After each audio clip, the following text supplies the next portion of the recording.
And hello, YouTube, and welcome back to another episode of The Zone TV Movie Entertainment with me, your host Jonathan. Once again, bringing you my thoughts and review for the season finale of The Mandalorian Season 2, Episode 8. And before I begin, I want to say Happy Hanukkah to all our friends who celebrate Hanukkah. It's the last day of it, so Happy Hanukkah to you, and let's talk about this. Now, you've been warned. Spoilers, spoilers, spoilers, people. I'm doing a little bit earlier because everybody's already talking about this, and I might as well just do mine now, because if I wait any longer, I think I'm gonna lose my marbles. So yeah, let's talk about this. So we know at this point, Mando's at the point he's like, listen, I need to go find Moff Gideon. I need to get Baby back. I need to get Grogu back, and I need some help. He knows he has Finnick. He knows he has Boba Fett on his side. He knows he has Cara Dune on his side as well. So then he decides to get Bo-Katan, and of course, for us wrestling fans, WWE superstar Sasha Banks. I forget her character's name. She also joins the fray to go and stop Moff Gideon. And of course, Bo-Katan's like, listen, you want to get your kid back? Sure, but he's mine. I'm taking him out. We all know why she wants to take him out is because of the whole Darksaber thing. And if she beats him, she gets the saber back and gets to be in charge of the Mandalorians again and bring her people back to peace. So they infiltrate the facility. They go in hot. Literally, they go in and they gotta make sure that the Death Troopers don't become a problem, and so they, if they can secure that, they have pretty good chances of winning. Well, of course, they go in there, they wreck some stuff, and that's exactly what happens. The Death Troopers end up waking up, and then things happen where the Death Troopers kind of get lost in space, kind of. But then you realize, wait, that's too easy. Something has to happen. We'll get to that. And then, of course, you have Moff Gideon. He's like telling Mando, listen, I know what you want. I know exactly what's going on. You want the child. I already have what I want from the child. I'll give it back to you. He lets him go. Then, of course, the big fight happens between Mando and Moff Gideon. It happens. His Darksaber versus that metal stick thing that he has. And then, of course, Mando ends up winning, which means he is now the new owner and the new leader of the Mandalorians, which kind of made sense. That we all suspected that was gonna happen, and I thought that was pretty cool. Of course, Bo-Katan, little upset about it, but that's okay. I'm pretty sure she'll find a way to. Maybe they'll have a friendly fight, the two of them, and she'll win. Maybe he'll let her win. Who knows? We have to wait till the next season to see what happens there, because she kind of got a little upset the fact that she wasn't there to stop him herself or get the Darksaber back for her people. So, everything looks like they got the bad guy. They look like they're about to go off on the next adventure until the Dark Troopers show back up again, because, hey, they can fly. And, honestly, seeing those Dark Troopers fight in action, at one point they were fighting Mando and he almost got beat by one of them. So, you gotta admire their craftsmanship for that. So, at one point they're about to storm into the bridge and attack all of them at one place, because they're all in one spot. And then you see the camera pan towards outside of the ship, and then you see an X-Wing just gracefully shows up out of nowhere. This X-Wing just comes out of nowhere. You think a rebel's gonna come and help. It lands in the dock, and then what you see is this hooded figure with a lightsaber just start wrecking people. And then, of course, we find out the big reveal who it is. And like I said before, spoiler if you haven't seen the episode, but it's Luke Skywalker. When I saw that, I was like, okay, goosebumps. And seeing Luke in his prime, remember, this is after Return of the Jedi, so a couple of years after, before Kylo Ren So I'm pretty sure Kylo Ren still hasn't been invented yet at this point.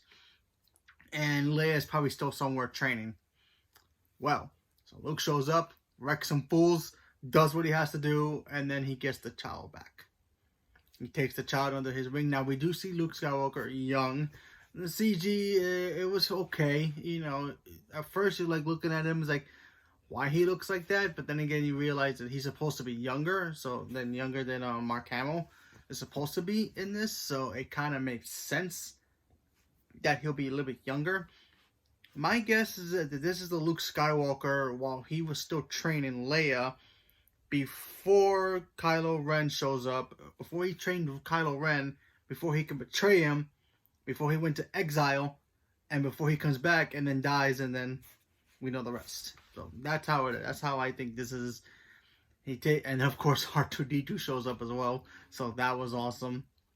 You know, Luke can't go anywhere R2, so there's that. And then of course he takes Grogu away, and I would assume he's gonna start his training for him to become a Jedi, which is kind of cool. But yeah, the way this ended was like, okay, when I first thought about this, I thought, okay, the guy with the cloak is gonna show up at the end, take off his hood, and it's just gonna go into blank. We're not gonna know who it is until the next season. But no, they revealed it's Luke Skywalker, which is awesome. First of all, seeing him fight at full Jedi power, perfect. It was perfect. It was amazing. It was great seeing him. I imagine if we saw that version of Luke in Episode 8, our minds would have been blown. So that was great.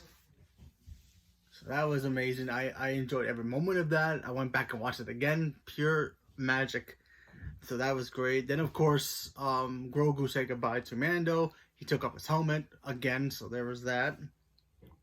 So, yeah. What does this mean moving forward? Hard to say. I feel like Grogu will come back. Maybe his training will be over. Maybe a couple of years will have gone by. Maybe at a point where Grogu's at his most powerfulest. He goes back to Mando. At this point, maybe Luke will be focusing his training towards Kylo at this point. Maybe, who knows, when the new season starts. And then it just ends right there. And it was a great way to end the season, because it just sets up new questions for the new season. And we are getting season 3, but we're going to have to wait. Might have to wait a little bit longer to 2022. Perhaps, who knows? I don't know for a fact. But at the end of the thing, we do get to see Boba Fett show back up in Tatooine into Jabba's palace. And if you guys remember his assistant, the one who always whispered in his ear, apparently he was in charge of the underworld, apparently. Boba Fett went in there, wrecked him 5 seconds, and took over the throne. And now Boba Fett looks to be in charge. This is the post-credit scene, so that was... I didn't expect that to happen, but that was actually pretty funny. And then it just says, the Book of Boba Fett, coming 2021. Now, this could be before Season 3 of Mandalorian, or maybe they'll just skip Mandalorian Season 3 until 2022.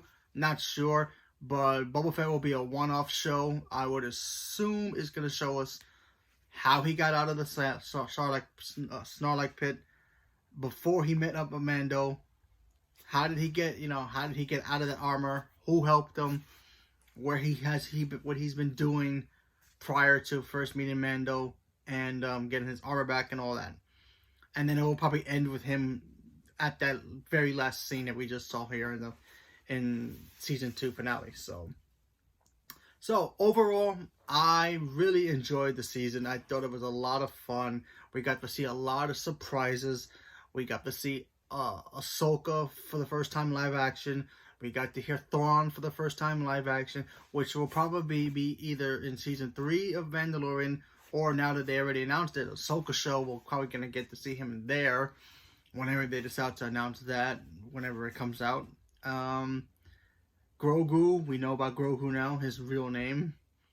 The next time we see him will probably be Him being a Jedi, can you imagine that little guy holding a lightsaber? That's gonna be cute and adorable and badass at the same time. And we all want that Yoda with the lightsaber, so that's gonna happen eventually. I wonder what color we'll have. Green or blue? Or maybe another color. Who knows? Who knows if he even gets one? But I'm excited for the next season. I thought this season was great. I'm not sure which season I like more. I might have to go back and rewatch it again. There were a couple episodes that they were good, not great, but that happens with every kind of show. So that was a lot of fun. And yeah, we got to see Bo-Katan. We're probably going to see her again. A lot of characters show up on the Ahsoka show. Like, we got to find out what happened to Ezra. We got to find out what happened to Sabine. Bo-Katan will probably show up there, but I'm pretty sure we're going to see her again. Like, today's version of Bo-Katan in Season 3 of Mandalorian. So that way maybe she can try to win back the Darksaber. Who knows? Because she wants it back. She wants that. She knows she doesn't have claim to it yet. He was trying to give it back to her, but unfortunately he can't do that because she won't accept it unless she beats him in a fight. So I'm pretty sure that's gonna be a scene somewhere down the road where they're gonna fight, or maybe she decides not to take it. Maybe she just gives it to him and he takes it and he embraces it and he becomes the wielder and the holder of the Darksaber. Who knows? We just have to wait and see what happens. And it should be very interesting what's going to happen moving forward. Now, when we get the Ahsoka show, who knows how that takes place. It's probably going to take place after Rebels, before all this happens, and then a little bit afterwards. So, after the meeting with Grogu and Mando. So that should be interesting, and I can't wait to see how they do with Thrawn. If he's in the show, I would assume he will be in the show, but only time will tell. And the Boba Fett show, like I said, I think it's gonna be a one-off. I think a lot of people think it's gonna be a one-off, where it's just how he got out, how he became who he was before he met up Mando, and then where he is now. So that should be a lot of fun. So leave me a comment below. Let me know what you guys thought about the season finale. Are you guys excited for the next season? Are you guys excited for the fact that we're getting a Boba Fett series? Even if it is one season, we're still gonna get it. It's gonna be awesome. It's gonna fill in the pieces that we need to know. Who knows who's gonna show up on that show? Maybe Cat Bane will show up, because remember, I don't think they ever say what happened to Cat Bane in Rebels. I mean, not Rebels, sorry, Clone Wars. Maybe they did and I missed it. If there is an answer to that, leave me a comment below. Let me know about that. Because remember, the last time we kind of saw him, it was a deleted scene where he met Boba Fett. And he shoots him. And that's why Boba Fett has that dent in his helmet. So, yeah, that was a deleted animated clipboard that they showed a while ago. But I don't know if that's supposedly canon still. Maybe it is still canon. Who knows? But maybe they'll explain it. But we just have to wait and see what happens. So leave me a comment below. Let me know what you guys thought about it. Stay tuned for more. And thank you very much. And have a good day.